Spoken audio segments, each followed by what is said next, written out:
Hello, everybody, and welcome to season 14 of Yeah, We Read It.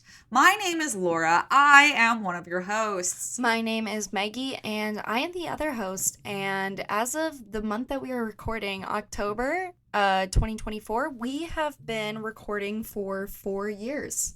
Aw, that's so true. Anniversary, Meg. Isn't that sort of crazy? That is sort of crazy. I'm so happy and proud of us. I know, I am too. This would be our graduation year. Yeah, and I'm not wearing my cap and gown.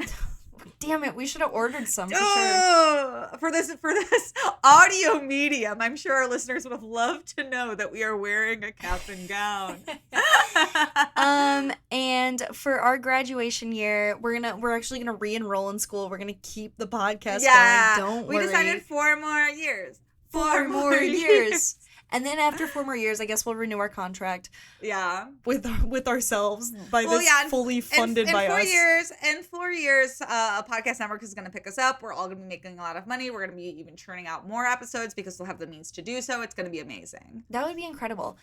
But for this 4-year anniversary, our 14th season is going to be Lady Jane, the My Lady Jane series. It is an Amazon show that is pretty popular right now, so we watched that show and then kind of walked it back and decided to pick this book series, like we mentioned in our wrap-up of the Red, White, and Royal Blue. Then we both really fucked with it. It was really good. Yeah. No, I really loved the series. I think I watched it in like 3 days, and then I told Maggie for a week straight that they had to watch it. And then Maggie watched it, and we were like, what if we read the book? So I had a really fun time reading this book series, or at least this first book. I haven't read the rest of the series yet, but I had a good time. I also, with this book series, love a lot that, and I didn't realize this until we started the second book, it is different iterations. It's an anthology series. It's an anthology series, so it's different Janes. Yeah, which is so cool. I didn't know what to expect. I think, obviously, we all know now that the show on Amazon Prime has been canceled, which is insane because bummer. It's been so popular. And also, like, I do love that they got to, like, really wrap it up, but I really felt like they could have just kept going. But it's also now, in the context of knowing this is an anthology series, it's like, would they have brought the entire cast back to play characters from the second book and kind of done it as like an anthology with the same cast? That would have been really, really freaking cool. That would have been a really good idea. That's crazy. Right? Yeah. So it's like really missed opportunity. I really hope Amazon rethinks. I think our podcast above anybody else could really get them there. We definitely have the pull. I mean, I don't know if you guys saw this, but the Lacey Harrison did announce that there's going to be an adult book series that she kind of starts that's YA. And I kind of think it's because we covered The Click 4 years ago. Yeah. And I really think it's because I wrote a fan fiction like 3.5 years ago about The Click as well. We really pushed that over the edge. You better get IP rights. You better trademark it, because if she comes for it, Lori, you don't know. She might have copyrighted it. Right. You're so right, Maggie. Should we do it? Should we dive in? I think so. So, okay. As we mentioned, this story is about Lady Jane. She is someone in history who claimed the throne for 9 days in Ireland in 1553. Before, unfortunately, she was beheaded, so, didn't have power for, 5 business days? That's kind of it. Yeah. And something I think that's really cool about this book that we don't get in a lot of YA, there's a narrator as a character who's telling us the story, but also giving us their opinion as it's happening and kind of giving us little actual history facts while saying that they're not going to do those history facts, that they're going to change everything, which I think gives this book a really interesting and like light and fun tone that you don't get to see in a lot of YA.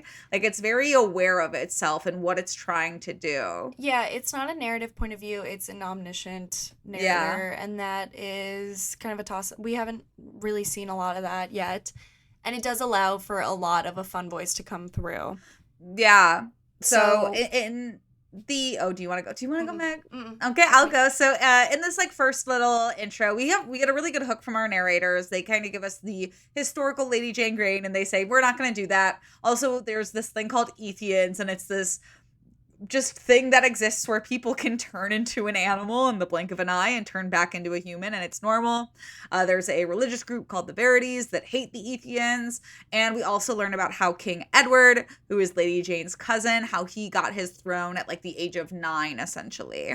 He is the third of King Henry VIII's kids. He has 2 sisters, Bess and Mary, but since he's a son, you know, he gets first dibs. He gets first dibs. He gets first dibs. The twist, he is dying of the affliction, which I associate as like kind of the Black Plague. Not really Black Plague, just kind of like tuberculosis. Like he's coughing up blood and shit. Yeah. And what's worse, that not only does he have this affliction, he's been given 6 to 12 months to live, and he's only 16. And I love that, like, his main concern is like, man, I never even kissed a girl. Like, it just humanizes him so much and immediately makes you like him, because it's like, he didn't ask to be king. He's a very human person, and he's dying. I know. Can you imagine fucking or dying as a virgin? That would suck. That would suck. And you can't, it's not even about like having the sex and then dying. It's about you have to have good sex, because virginity.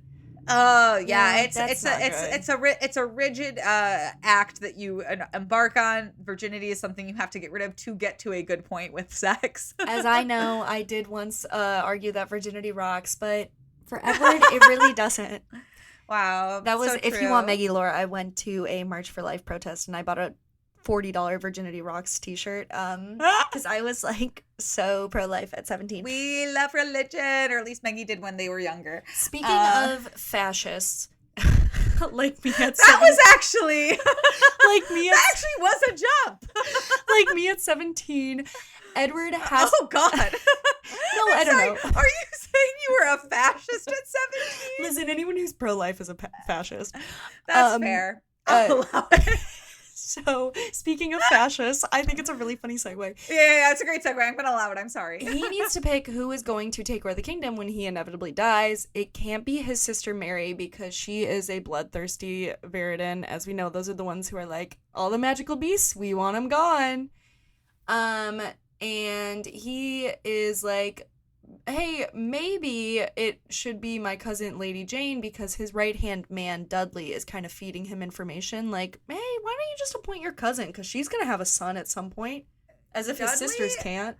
Dudley really came into this conversation with a plan. He's like, oh, 6 to 12 months to live? Here's a document. Let's talk about what happens after you die. What if you made your cousin the queen? And also she married my son, Gifford. And we also learn, like, with this plot from the narrator, that Gifford is an Ethian horse by day and he cannot control it. I think it's so funny. But it could work out because Jane does love Ethians. Yeah. And we this is moving very fast. This wedding gets locked in for Saturday. It's Monday. And Edward's like, no, I did kind of like hope that I would marry Jane, and it's his first cousin, but that's normal in this time period. Yes, the narrator does make he's like, just so you know, this is normal. And then we finally meet Jane by page 22, and she doesn't even get launched into like the fact that she's getting married. She's just woken up and being like, it's time to get your dress fitted, and she's like, for what? She's like, oh, this is just a past, this will come and go. I've had 4 engagements by this point. Yeah. Easily the funniest engagement failure was some dude on an advertisement for a painting of Jane that made her mom just be like, oh, yeah, okay, so they're dating, because he painted her, and he was like, no, I was offering my services if you want to get it. This is what she could look like. So Jane is a little cocky here. Because she does not want to get married, and she's like, I've been engaged 4 times before. They've all failed. Surely this one's going to fail as well. But then she also in the back of her mind is like, but like a 4-day turnaround time's a little bit quick. So maybe I can't get out of this. I think she should reprioritize her goals, because now that I'm 30, if I had to have one regret in my life, it's not that I'm not engaged by 30. I don't have a divorce under my belt. And I think that's the coolest fucking shit you can tote out at 30 years old. Like, she should be divorced by now. That's cool as fuck. She's 16. She should be divorced by now. Okay, but right, she has time. Yeah, she has time. But also, I feel like divorce in that time period, it was very shunned and frowned upon. So maybe it wasn't the best idea. But maybe she would have gotten enough money, it would have been fine. That's fair. That's so off with her head. So Um, she shows up to the Dudley residence. She's trying to suss out who she'll be marrying, and she first meets Stan, who is Gifford's brother. What a tragic name, Gifford. Yeah, Gifford. Yeah, it's not good. And we also take a big note that the Dudleys all have very large noses, and Jane just really can't get over Stan's facial feature because it's very distracting. And Stan is kind of a bumbling idiot. He very much word vomits to Jane when she's like, I'm here to like meet my like fiance, and he just kind of babbles about because he can't say that Gifford's out being a horse right now, so he just kind of starts making up a bunch of lies and saying a bunch of just not good things to paint Gifford in a bad light. Yeah, Stan is like, oh, are you one of his lovers? He's kind of a ladies' man around here. And she's Yeah. like, well, I can't marry him now. But the whole lady thing is a ruse. Yes. It's a whole ruse. Yes. And we know this because this book is told in different points of view. And we switch. I wrote Guilford down because that's what his name is. Yeah, that's what his name is in the show, and I wish it was Guilford in the show. No. But it's also G in the books that he goes by G instead. I like Guilford. So G is, meeting with his mom and dad. And his mom and dad's like, guess what, buddy? You're going to be married soon. And he doesn't want this because he's a classic case of his parents' marriage sucks. And it's also a classic case of, I'm a horse during the day. How am I going to live in a marriage?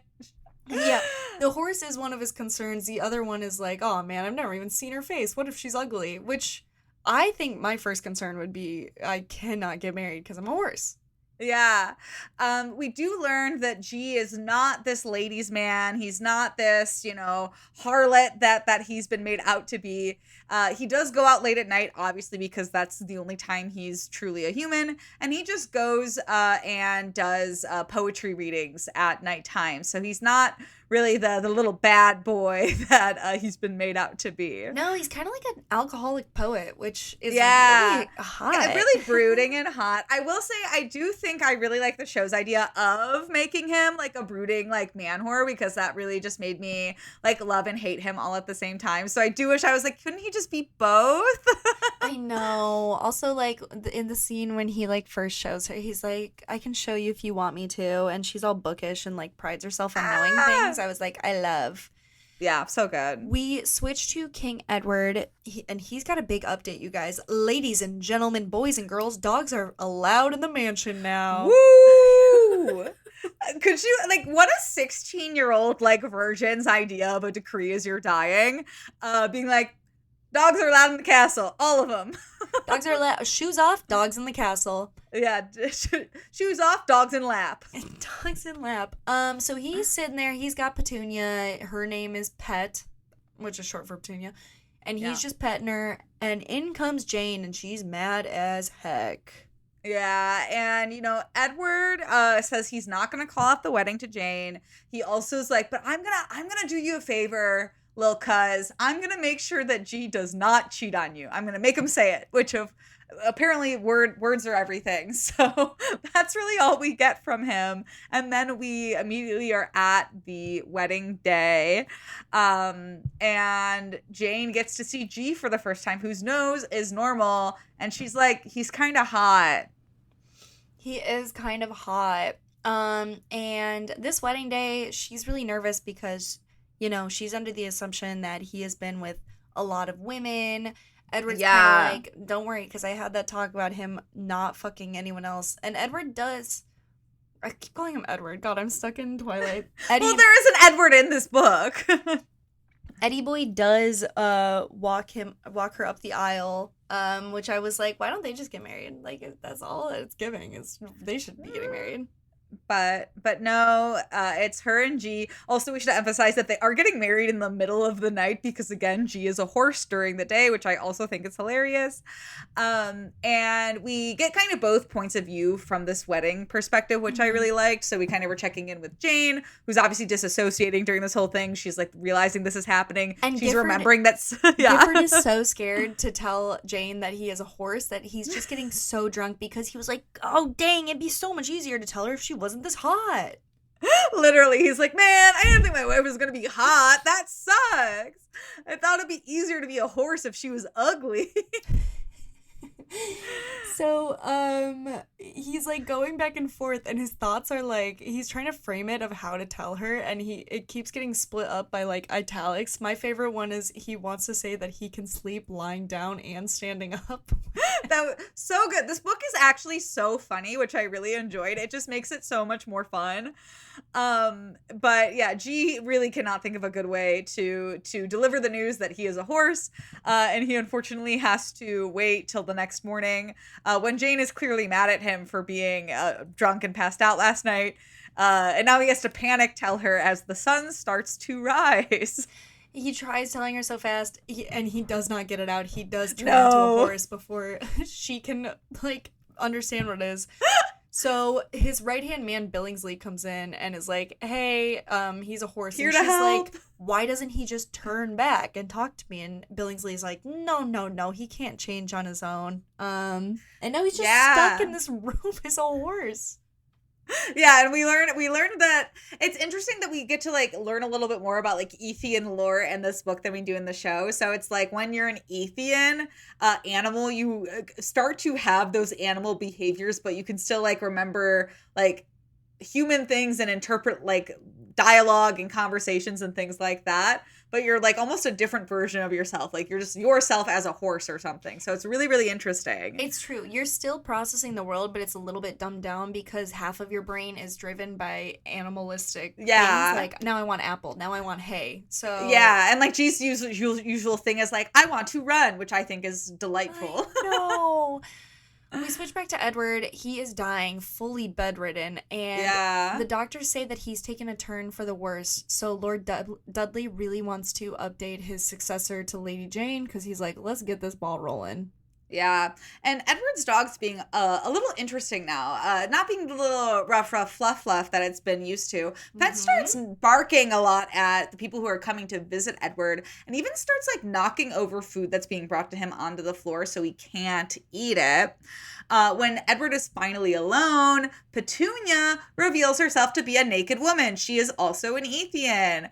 And I love this scene very, very much because so chaotic is for this like 16-year-old virgin to see a 16-year-old naked woman just panically telling him that he's being poisoned and that she's here to protect him. And then we also get intro to Peter, who's the like kennel owner, and all of his children are Ethian dogs, and he's like, Petunia is one of my best girls. Yeah, it is very funny because also Petunia has not been a human for so long that she's being like really openly affectionate as she is naked, and Peter's like, ignore her, she just doesn't remember how to be a person. Yeah, he's like, sorry, she's just like, she prefers being a dog, so she's just been dogging out for a little bit. So the key point to walk away with, Lord Dudley is paying the nurse to poison him, which is pretty bad because he just married Jane off to his son. Yep, and now we're gonna check in with Jane, who is contemplating having a horse husband. And she goes to see Edward, and she runs into Dudley to be like, hey, kind of need to talk about the fact that I married a horse. And Dudley's like, no, Edward's not seeing visitors right now, and you cannot do this. And so Jane's like, well, okay, I guess I have to go pack for the honeymoon instead. And this is a really good scene between them, which we really get to kind of start seeing their like actual romance develop, is because they now have to set ground rules for their marriage, now knowing that he's a horse. Yes, one of the rules is she can't ride on him, she can't bridle him, which I take as putting a saddle on him. Yeah. And he can't eat her books. Pretty good ground rules, you know, not too demanding, very reasonable, very collaborative. I really like this approach. And they are just cruising along to their honeymoon. They're in this carriage. Gifford is kind of intimidated because she's making a scarf for Edward, and he's like, how deep is their relationship? When all of a sudden there's this screaming nearby and the carriage stops. Whoa! And they get out and they see people who are being attacked by wolves trying to protect their cows. So Jane's empathy really kicks in, and she's like, I gotta start going down there. I gotta go save them.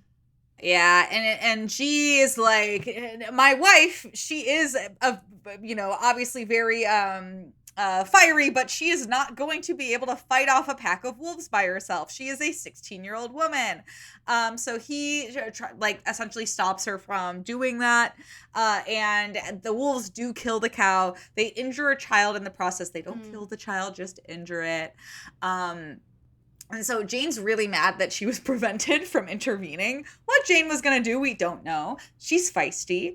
But we also learn from G's point of view that he knows that these wolves are Ethians and not just your standard wolves, which it also sounds like this is emphasizing that these wolves are a lot more dangerous than standard wolves in a way. Yes, they are kind of moving as a pack. Maybe an Ethian turf war, as you will. Yeah. So she is like, wow, this really reveals his character to me. It kind of makes the honeymoon, it cools it down a bit. I mean, it was already cool. They don't really know each other and they're not excited to be married. But on top of that, she kind of brings up the fact that Stan told her that Gifford is a slut and he lies and basically is just horrible and awful. And I'm unsure if he actually reveals what it is. I think he just keeps up the ruse because he's I like this. It's so demasculating to write poetry. I know. I like this scene a lot because he's like, we're on our honeymoon. I could really come clean about our marriage. And maybe we could really bond. I could tell her that I'm a poet. I'm not a Lothario. And then he realizes being a poet might be kind of lame. So he just kind of goes with like, yeah, I'm a huge man whore. That's who I am. And then he's like, let's change the subject. Those wolves are Ethians. Like, he's just like, divert.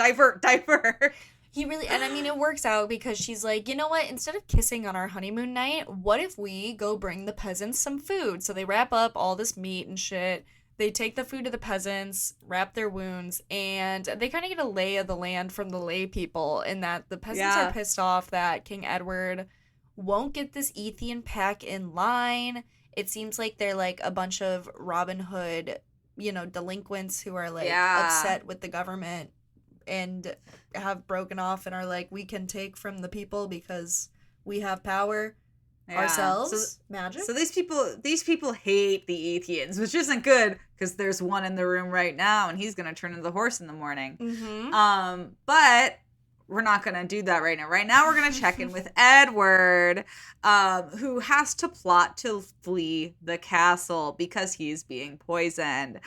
So Edward does a normal thing. He's going to open up to some people that are close to him about the fact that he's being poisoned. His two sisters, Mary and Bess. Who else would he tell other than family who loves him, right? Gaslight Queen Mary, though, is like, don't be ridiculous. It's on your head. Eat this pie. It's got some blackberries in it. And this is when he realizes Mary is in on it. Yeah, it's bad. And Edward does not eat it because blackberries, most of all, are the thing that's being poisoned the most to him. Mm-hmm. Mary does go off after Petunia knocks over the blackberry dessert. And Bess tells Edward that she can trust him, or he can trust her. I said that wrong. Yes. But she's like, no, like, you're fine. But she's also left him a note saying he's in danger. So she's trying to do kind of a 1-2 punch here, a decoy, if you will, acting like she's very dumb and not aware, but she knows exactly what's going on and she's ready to lay out a plan. And it's just in the nick of time because that night he is jumped in the dead of night by his doctor, some hooded men. They force him to drink something.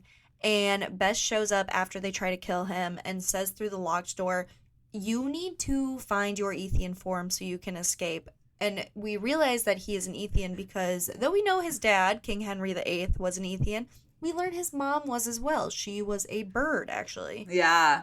And so it's so funny, too, because, like, Edward does make a point here to mention how, like, him and Jane always kind of wish they were Ethians. And when they were younger, they used to try to, like, get a rise out of each other to make the other turn Ethian, because it's said that, like, when you're very emotional or when you have a very emotional reaction, you'll turn to an Ethian. But they were never able to make it happen, so they just assumed that they weren't.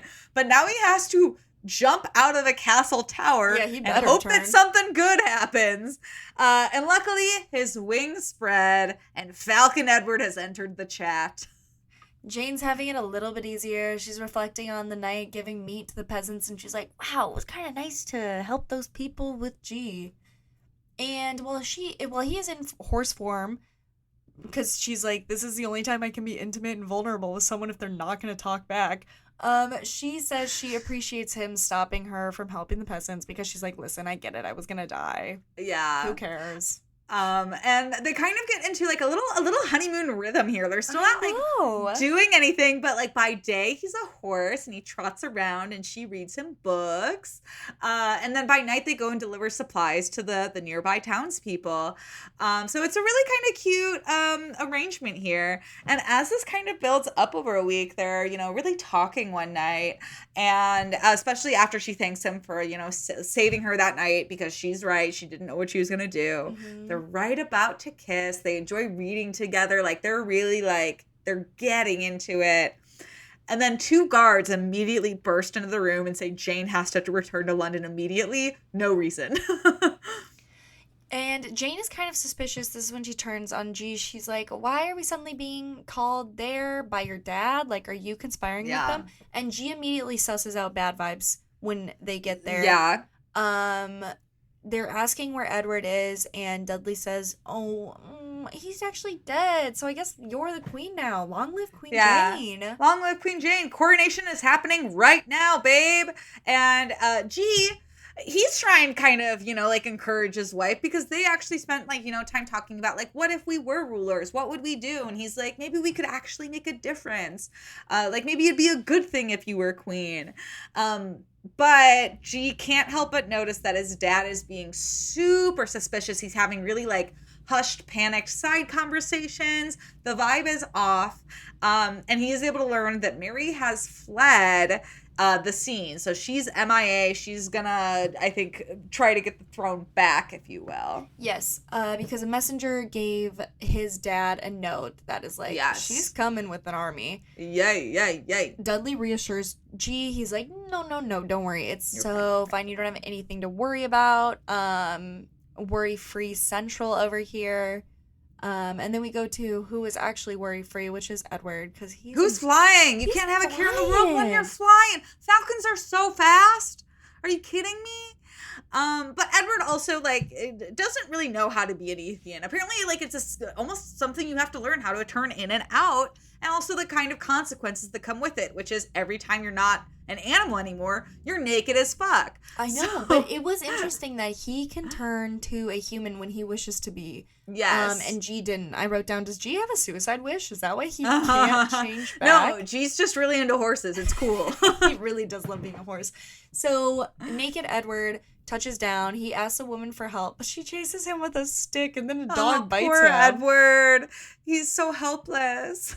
To make matters worse, he goes to a barn, he kind of falls asleep, and he wakes up to a girl holding a knife to his throat who deems him not really a threat. And they kind of have a moment. He's like, oh my god, she wants to kill me. I'm so turned on. He's like, maybe she'll kiss me instead. There's only 2 letters away between kiss and kill. That was really good. Thank you. I just thought of it just now. That was really smart. Thanks. But this little rendezvous romp in the hay is interrupted by a farmer who is mad that 2 strangers are up in his barn. I imagine he's got his little pickaxe, pitchfork, his hay fork, and he goes, "Hey, get out of here!" Because the girl keeps coming in and eating his chickens, and Eddie's like, "What the heck is this about?" He's like, "Who's eating chickens? I'm pretty hungry myself." So they start fleeing together and flirting, flirt and flee, the 1-hit 2 combo.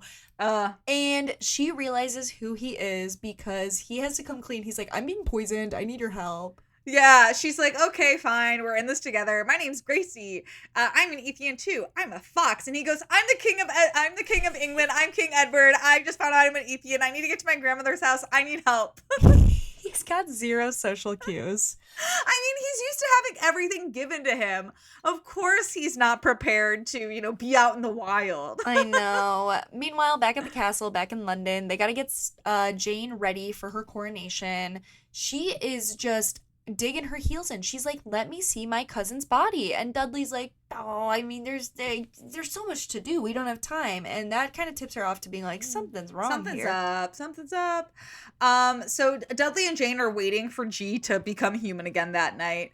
And they have these huge fancy dinners because she's the Queen of England now. She gets invited to a lot of events, one of them being the Red Wedding, which is literally the Game of Thrones. I looked up the dates, which I thought was very funny. And Jane can sense all this tension between Dudley and G at dinner. And Dudley, to break this giant moment of Oh my God, this tension, was so awkward. decides to ask Jane when G will be appointed her king. And Jane suddenly waterfall of just information. She's like, was this all a setup? Was this all a plan by Dudley to get his son to be king? And it immediately does not go the way really anybody wants it to. No, she says he can't be king, he can be a duke. He's a horse. And then to make matters worse, he goes to drink more alcohol and she puts her hand on his chalice and is like, you're good. Which is so fucking So embarrassing. So embarrassing. And so that back in their chambers that night, it is tense. And Jane is like, G, you are in on Dudley's plan. Like, I know that, like, this is what you wanted. She doesn't even say that. She's just like, isn't it kind of weird that your dad wants to be king so bad? And all he cannot even think outside of himself. He's like, why don't you think I'd be a good king? And it's like, Dudley, it's missing just the point. Miscommunication central.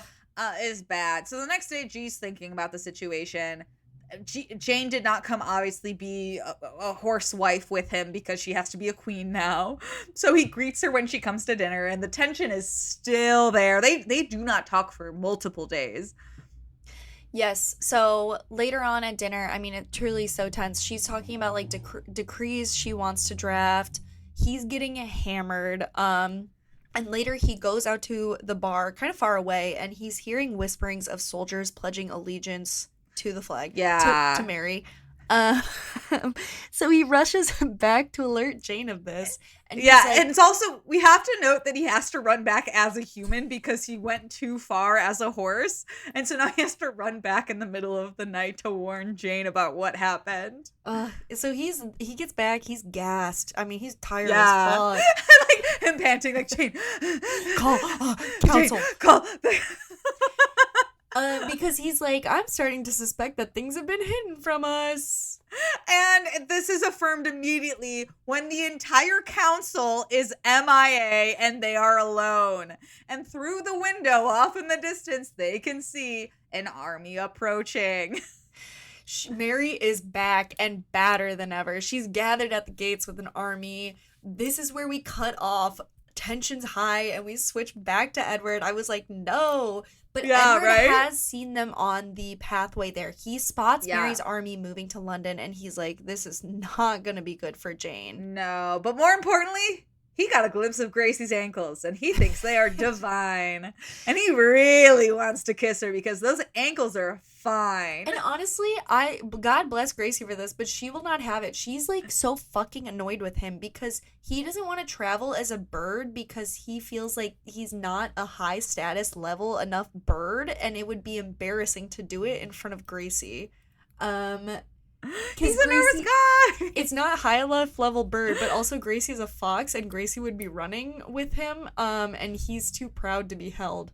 Yeah. He's like, I don't want to be held by a wolf. No. But he changes his tune because obviously they're kind of talking about a plan. Edward has a seizure and Gracie is like, yo, we need to scrap everything we're saying. We got to stop this bickering. I'm going to take you to your grandmother's house. You're going to turn into a bird and I'm going to carry you. And we're going to get to Helmsley.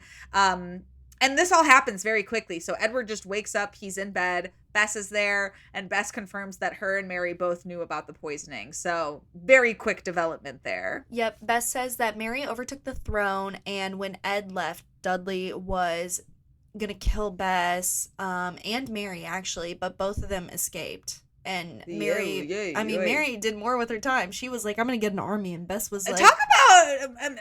Mary would be a project manager in this day and age. She is a girl with a plan. She's executing deliverables. She's got an agenda. She's got a timeline. Talk about a turnaround. I know. And then Bess went to Grandma's house. It's like, Bess, not the time. Why don't you go get an army yourself?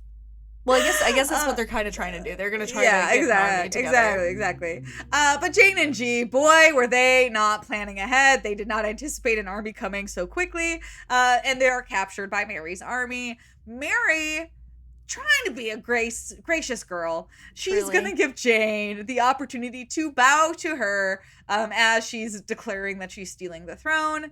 And Jane she's a feisty girl. She's gonna say no over and over again. Yes. Not only did she have to renounce the throne, Mary's also like, what if you just said you're a Verity in front of everyone? Which, as we know, is a fascist. And yeah, and like it really gets worse because G turns into a horse mid conversation because dawn strikes, and then Mary's like, and as add an addendum to your denouncing, denounce your husband as well. Yeah, and I mean, Jane truly won't do it. So they're both thrown in like separate cells. And the shitty thing here is Dudley, his little bitch ass goes, I had no idea G was an Ethian. Fuck you, Dudley, you suck. Fuck you, Deli. Fuck you, Deli. Fuck you, Deli, you turncoat. So tomorrow, I guess she'll be beheaded, and he'll be probably burned at the stake. At the stake. What a fun solution. But all hope is not lost because Jane, pacing around her room, prison, cell, chamber thing, it's unclear. It's a room without furniture is really all we know. She turns into an Ethian. We don't know what, but she's able to squeeze under the door. That's how small she is. And she, in her Ethian form, overhears two guards saying that they don't have Edward's body. So she's back in the game. She's back in the game. She's like, oh, I'm ready to go. So she goes to meet up with G. She sneaks into his room as a little rodent, and he's like trying to piece together that it's Jane because she starts reading a book. So he's like, I mean, I guess it must be. And they hatch a plan for her to get keys in ferret form, so she kind of weasels out and she comes back with them. This goes so poorly. Like, it gets done, but it's so clunky. It really is. I always like whenever they give detail to her trying to go up and down stairs as a rodent, because I could like fully imagine how exhausting and hard that is. So, but the moment, go ahead. Meg. Oh no, they get the keys, and basically what happens is the guards do get on them. Yeah, because the guards, of course, see a little rodent coming to steal their keys, and the rodent's very fast. But it's a very, very quick event. G is able to fight them off, and they're able to run to the stables. And we finally learn that Jane is a ferret. G could not think of the word he was looking for when she first came into his room. So once they get to the stables, they've disarmed 3 soldiers. They run into the kennel master, Peter, who says that, yes, G's dad was poisoning Edward. They got to get out of here. And so that's where they're going. They're going to go try to find Edward. Yeah. That's it. Edward, meanwhile, having the best time of his life because he's sword fighting with a truly amazing girl. Hot girl sword fighting? That sounds awesome. He's like so enamored by the fact that she wears pants. Yeah, honestly, hey, get a hot girl in a pair of pants. What's wrong with that? Edward disrupts their little pretend play battle, and he's like, you know what, Gracie? I'm tired of not knowing anything about you. And she's like, what do you mean? I'm a fox. My name's Gracie. And he's like, no. I want to know like actual things about you. So Gracie takes him to the woods, and she starts opening up to him. She tells him about her family and how their house was burned down and everybody died except for her. And that she was a member of the pack at one point. But the main pack leader, he died, and this guy Archer came into power, and he's been really just crooked ever since, and that's why she left the pack. And Edward is just so entranced with learning all these details about Gracie that he's really thinking that he's going to get a kiss. He really is, but he has to clarify before he knows that because the English did kill her family, so he's like, all right, so if my land killed your family, why are you helping me? And she confirms all his suspicions. She's like, I mean, honestly, I think you're hot. Period. That's what it is. Bold, Gracie. We love the energy. But of course, Edward's grand. She's gonna be like, Edward, you gotta come get your poison anecdote from me. So many interrupted kisses. And he really is like, maybe she'll pause for a second and we can get this done. But she's just yapping away, being like, Edward, where are you? Edward, anecdote. Edward, it's time. And time for your medicine. Here's my guy, Edward, right? He's thinking, I'm just gonna hop right back to it when I get out there. But no. He hears news that Mary's gonna butcher all the Edians on her staff in the fire at the end of the month. And he's like, Oh man, I can't go back to kissing. Oof. And Bess, who's also gonna disrupt this kiss from happening, is like, don't worry, I have an army, but we need to get more army. So a plan is in motion. There is no time to kiss pretty girls. They're going to head out to France, which, double it and give it to the next. Mary Queen of Scots is there too. They're going to try to get the Scottish army. And the Scots and the English are at arms historically. Not really sure why. I'm not that smart. But I'm not that history person either. So, if you know why the Scottish and the English were fighting in the 1500s, maybe send us an email. Send us an email, educate us, because Maggie and I, we're not going to look it up on Wikipedia. We want you to look it up on Wikipedia or already be aware of why and tell us. Yep, so they're fighting for some reason. Who fucking knows why? Yeah. The gang is going to rest before going to France. No one likes France in this book. Again, no idea why. Yeah, and don't worry, we're going to check back in with our power trilogy here. We've got a girl who's currently a dog. We've got a guy who's usually a horse, currently human, carrying a girl who's currently ferret, riding a horse. And they are sprinting through the forest. They've been very good at evading the guards that are after them. And Jane, as night falls, changes back into a lovely little lady. This is very fun because only her and G have one set of clothes between them, so they have to switch. I love it. It's so good. It's very good. So now G is horse time, Jane is girl time. G is trying that.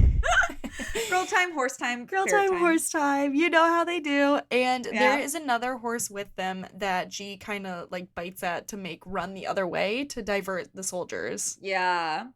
So they do get fully away from guards chasing them, which is great. That following night, they find an abandoned farm to rest.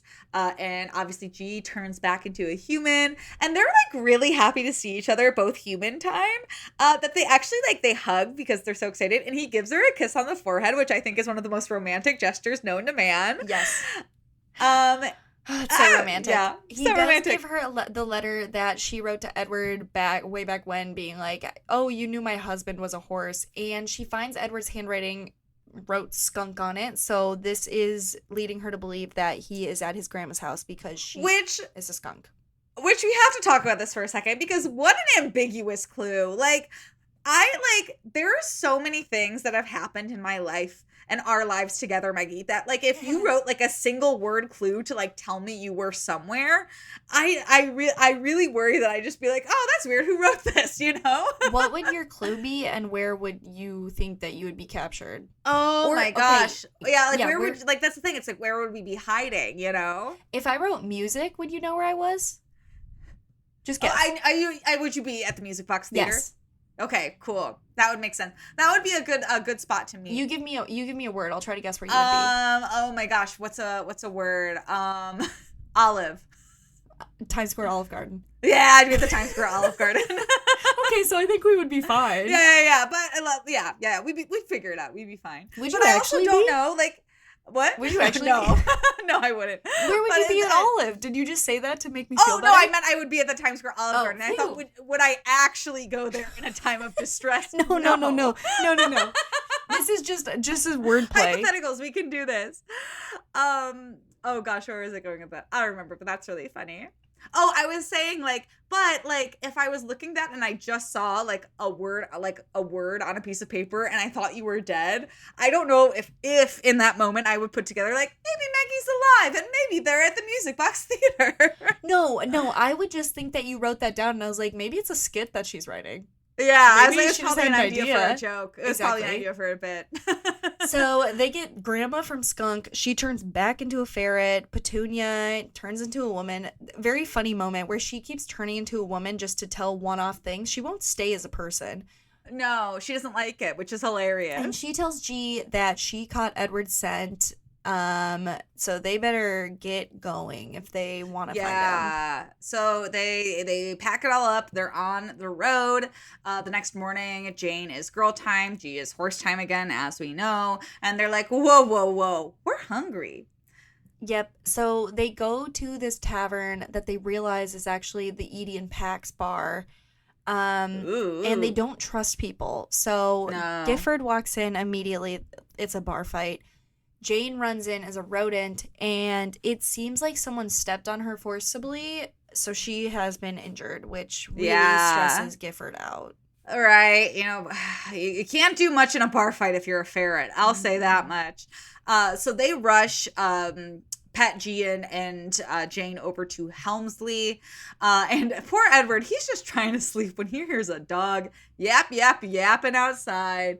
And so he finally gets up and like goes to the kitchen where he sees a whole commotion of his grandmother hurrying about. And he realizes like, hey, wait a minute, I know that guy. That's G, Jane's husband. And then he realizes there's a little ferret on the table and he goes, is Jane a ferret? So he gets caught up pretty quickly that Jane is also an Ethian now. He does. And as everyone is in the same room together, people are kind of putting together things, which is Edward notices that when Jane wakes up, Gifford is the first person she calls for, and he's like, dang, so she really loves him. And then Gracie from this interaction puts together that Edward loves Jane and also has this like random pet girl who is obsessed with him. So she's like, am Yeah, I he's only a obsessed with friend? him. Yeah, and Edward does like be like, "This is my friend Gracie," and Gracie does not like that. But Edward's also like really giddy about the fact that G and Jane are clearly in love with each other. He's like, Mm-hmm. I love that for them." We also get a really funny scene after this kind of like, who's on first of who's in love with each other, of grandmother training G, Jane, and Edward about like controlling your Ethianness. And it's very funny because they keep insisting that like this isn't going to apply to G because he's clearly cursed, so he's a different type of Ethian. And they say Jane's probably cursed too because they're married to each other. I was laughing so hard. I really did love that, but it boils down to they need to know what their heart's desire is, so that's what they're going to be figuring out the rest of the book. Yeah. And Edward can change, snaps the fingers on and off. He's a light switch. He can do it easily. Jane can't. G's been a horse this whole time. Has he been observing the lesson properly? We don't know. We're not entirely sure. Yeah. Their next move in their plan is to head to France in the meantime, and Bess and Jane mention that they need the pack's help, unfortunately, which Yeah. means that Gracie, she's gonna have to, riz up her ex. Yeah, she kind of debunks a big theory here, is that the reason that she's not a part of the pack anymore is not only because she doesn't like Archer, it's because she used to date him. Ooh. So they're all like, let's go as a pack ourselves. We're going to go to the Shaggy Dog and talk to Archer. And Archer, what a little swindler. He's like, oh, hey, Gracie. Yeah, I'll help you guys if you give me my knife back. And Gracie's like, it's not your knife, it's my knife. And so Archer's like, fine, if you go kill this mythical bear that's only in legends and folklore, then I'll help you.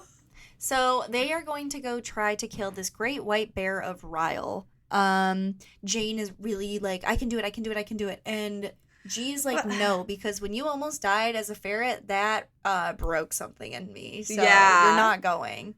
And Jane like is like, no, I'm going. And she's like, okay, fine, you're going. And then of course at night, Jane turns into a ferret and he locks her up to protect her because he's like, I can't be like the reason you die. Like, I do not want to have that. He wants to protect her. So only G and Edward go to Bonding kill moment. this, boys night, to kill this bear. They're going there. G is like consumed by thoughts of how Jane went to Edward when she was out of the coma. So G blurts this out, and Edward's like, you were so dumb. She clearly loves you. And he's also in like, I'm into Gracie. So they have a good boy moment of like, nice, we don't like the same girl. I do love that because like Edward is asking his thoughts on Gracie at the same time that G goes to be like, you can't have her about Jane, which is so funny. It's so good. And they find this bear pretty easily for all intents and purposes. They also Jane take it down pretty easily. Yeah. G's able to play dead. Edward's able to divert the bear and actually like stab it pretty swiftly. Nobody gets hurt or anything. Like no one loses an arm, no one gets a claw to the face or anything. So they go back to the Shaggy Dog to deliver the news. Hey, bear's gone, but Jane is there and she's mad. She's really pissed off that she was locked in a cage. So they are gonna have a really long car ride to France in their little carriage. Yeah, yeah. So 4 days later, they're here in France. They're gonna talk to King Henry, and he's gonna agree. He's gonna give them an army and ships, and that's pretty awesome. And he's also like, Edward, word of advice: have babies as soon as possible, so you never have to worry about this again. I do love Edward, like, leans on sexism to win over the king. His plea is basically, hey, women can't rule. Look at what my sister Mary did to me. We gotta stamp this out. What's your Queen Catherine gonna do to you when your back is turned? And King Henry's like, oh, you're right. We gotta prevent this. That's a really good point, actually. And then for some reason, King Henry throws Edward a party, which I think is also hilarious. He's like, you need to have babies. Also, let's have a party. He does offer his daughter up, too, at the party. He's like, this one? And Edward's like, no. Respectfully, no. Just that was a real life Tinder back in the day. He's like, this one, swipe right, swipe left. Just pointing his hand over He's each like, daughter. I'm hovering my hand above different eligible bachelorettes to clap the loudest when you see one you like. I was gonna say, you cheer. So he's doing that at this ball thrown in Edward's honor. Edward is like, I have to get out of here. And that's when Mary, Queen of Scots is like, hey, can we dance? And she apologizes for stepping on his foot. She was pretty upset that she was being told to marry him.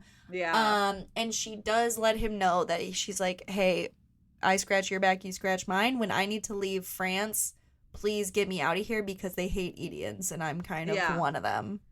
Yeah, and so after his little exchange with Mary, which is nice, it ends on like we're friends note, he runs into Gracie, who's wearing a gown, and he's like, hubba, hubba. Hubba, hubba. And he asks if he can teach her to dance. And so they start dancing, and he asks if he can kiss her. And Gracie says yes, and so we're like, ah, and then she goes, I've changed my mind, because she's very in her head, because clearly they're in a castle, he's gonna be king again, what does that mean? She doesn't want to get attached. So yeah, they don't do it. He says specifically he's been in agony not being able to kiss her, and I would die right there. And so what's he gonna do? He's gonna say, all right, no smoochies for me, Falcon mode, and he's gonna go fly and prepare for battle. But later he and Bess are gonna talk about the army that they have and everything, and like all of the plans that are in motion. And this is where we get a glimmer of Edward starting to think that he might not actually be suited to be king. Yeah. We switch to Jane and G kind of talking about and making amends for him locking her in a cage. He's like, I'm sorry, I really didn't want you to die, and mentions that he doesn't want to argue with anyone else forever. And they're really having a moment. Jane is like anticipating that nightfall is going to happen. She's going to change into a ferret. So she wills against the magic. And she doesn't change because her heart's desire is to stay with him. Yeah, she says, I really don't want to change tonight. I don't like having these just few minutes with you each night. And she doesn't, and it's really nice. They don't kiss or have sex or anything, but they're spending time together, which I guess we're okay with. I guess that's fine. I guess it's fine. So they almost kiss, but Edward comes in and is all like, we're planning to go to battle tomorrow. Ugh. So now we have to go strategy plan. And back at the tent, after we do our little strategy plan, Jane's like, look what I've learned how to do. And she can turn on and off like a light switch. Ferret girl, ferret girl, ferret girl. Ferret girl. And they go to sleep, but Jane also has this sinking feeling like, oh shit, this could be like our last night we ever spend together. We could both die. And when she wakes up, obviously, she's like, God, we don't have enough time together. The sun is going to come up. I really don't want him to change. And she is pleading with G not to change. But he does. And after figuring out that a person was my heart's desire and not getting that reciprocated. Yeah, of course. She immediately is like, I guess I'm not enough. I guess I'm more into him than he's into me. He does not feel the same way, which earth-shattering feeling. And you don't even have time to really, mourn this or feel this fully because you're going into war and the march starts that night. So yeah, very stressful. They get to the first tower as a part of their plan. Jane is able to turn into a ferret. The guards chase her because the guards are obviously looking out for Ethians. And Jane, part of the plan is they're able to get Pet to howl off in the distance and get them to distract the guards. So Jane is able to get into the tower and let Edward fly in as Falcon. we switch to Gifford, and he's just like so regretting not telling Jane he loved her before she left. And also that he turned into a horse when she revealed how much she cared for him, which fair, I would be embarrassed too. Yeah. Edward and Jane do arrive. They are intercepted by guards who don't believe that Edward is king, and Jane does disarm one of them with a frying pan while Edward Which is gets the other. awesome. Yeah, so they knock all these guards out and they're like, awesome, now we can move to the next phase of the plan. But no, no, no. Dudley Stan and this guy Bash, who's like the weapons master of the kingdom, are also going to be intercepting them. And Bash and Edward have a duel while Jane, Stan, and Dudley are just kind of left to be like, what a family moment we're having here.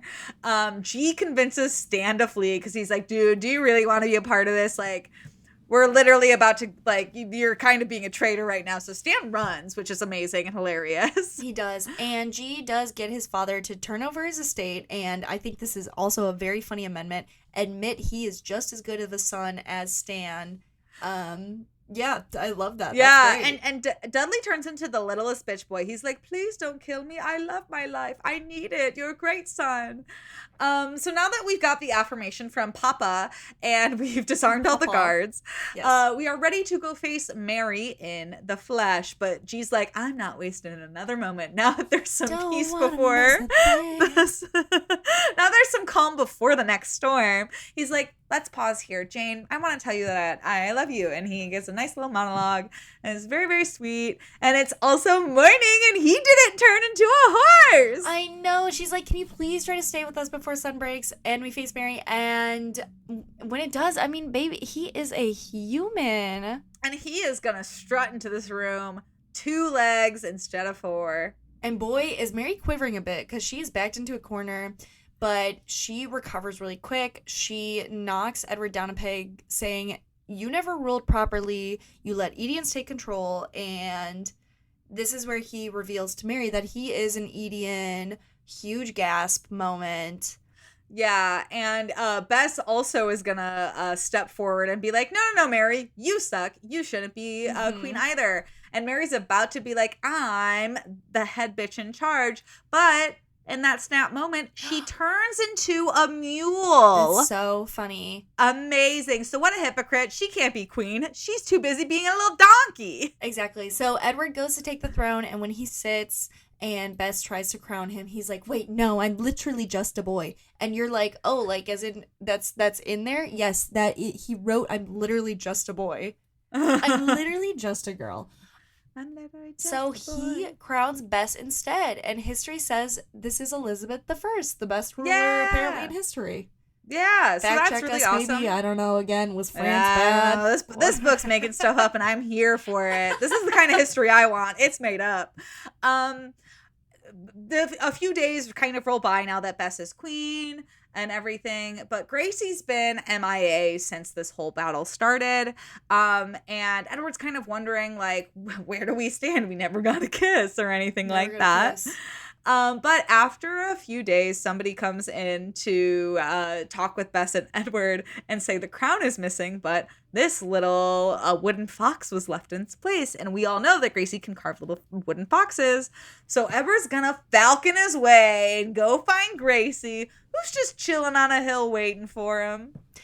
She reveals that she's the leader of the pack. Archer did die. And he's like, that's okay. I kind of think that we can make this work. And so they finally get to kiss. They pretty aggressively make out. Yeah. And they might not be a forever couple like Jane and G, but for now, they're smacking. It's good enough. They're smacking. And then we're going to kind of get the happily ever after that we want with Jane and G, which is amazing. They have a second wedding, which is really cute. And that night, G finally comes clean about his actual reputation. He's not this little slut boy. He actually is just a little poet who loves his little arts. And then they finally have sex. And they're both really happy. And that's really cool. And that's where it ends on the revelation that the poem that G read Jane also means that he was William Shakespeare. Again, this book is just so nutty. It's so fun. Which I guess, should we do our canceled character first? Oh, absolutely. We should do our canceled character. I would have to say for me, the canceled character would be Lord Dudley. Yeah, I think it's going to be Dudley. I was going to say maybe you could make an argument for Mary, but I would argue Dudley is clearly the worst character in this book. I think Mary's just type A. She saw an opportunity and she took it. That's honestly true. She was the original girl boss. Dudley was scheming. Exactly. Mary was girl boss. Yeah. So let's do our top 5. And listeners, Megan, of course, had to do this. This is our top 5 animals that we would choose to be as an Ethian. We know you don't get to choose what animal you are as an Ethian, but in this scenario, we do. Maggie, do you want to start? Of course I would. Coming in at number 5, we have a giraffe. I kind of lived that already with like a really long neck. That's beautiful and gorgeous. And think about all of the leaves you could eat off of the trees. Oh, yeah. You could see, also, I could see into so many people's windows. Yeah. I also that. just like want to know what it would be like to like move your neck in like a little circle and just do like a little circle stretch with that. That'd be crazy. That'd be crazy. Number 4, we're going predator badass mode. We think being a wolf would be pretty cool. You could run really fast. You could howl really loud. You could prey on people. I would like to live in the snow too and like actually be able to enjoy it and not be freezing. And to me, wolves are always in snow. So yeah, I want to be a wolf. Yeah. Coming in at number 3, predator mode again. We want to be a cheetah. We want to run really fast. So fast. Faster than a wolf, probably. I think so. Yeah. Okay, and then number 2, bit of a shift here. We would be a seal because they get to have so much fun. Forget everything we said about running. Now we want to slide down big pieces of ice. I want a belly slide on like an actual slide, and I also want to do little torpedoes in the water. That's what I want to do. Imagine how much fun we would have if we went to Wisconsin Dells as a seal. Oh man, we wouldn't even need one of those rafts for the water slides. We would just art our way down there. We wouldn't need it. Coming in at number 1. Honestly, Edward had such a fun time as a falcon that I think that would be the bird that we would also want to be. I would love to try flying. Yeah, falcons are such cool birds. They're fast, they're strong, they're good. So Edward was right in being a falcon. So Edward was right. Edward was right. And I guess that is going to be the My Lady Jane book for us. If you want to tell us what kind of Edian you would want to be, we would really like to know on top of all of the history that you kind of need to inform us about. Mm-hmm. Give us an email at maggieandlaura@gmail.com. We are kind of online. Yeah, we're kind of online. Follow us online. Well, you won't know if we're online or not unless you follow us there. That's true. It'll be a surprise. So follow us online. We are Yowie Reddit on Twitter and TikTok, and we are Maggie_and_Laura on Instagram. And I think that's really it. We're gonna read the whole anthology. So it's 3 books for Jane. We'll be back next time with My Plain Jane. Whole new Jane, whole new ball game, you know? That's what they say. We're not even gonna tell you until then who it is. Nope. You have to guess or look it up yourself. Exactly. And while you're looking up things, look up history for us. Yeah. Tell us more history things so we can learn. But that's it, everybody. We love you. Thank you. Bye. Bye.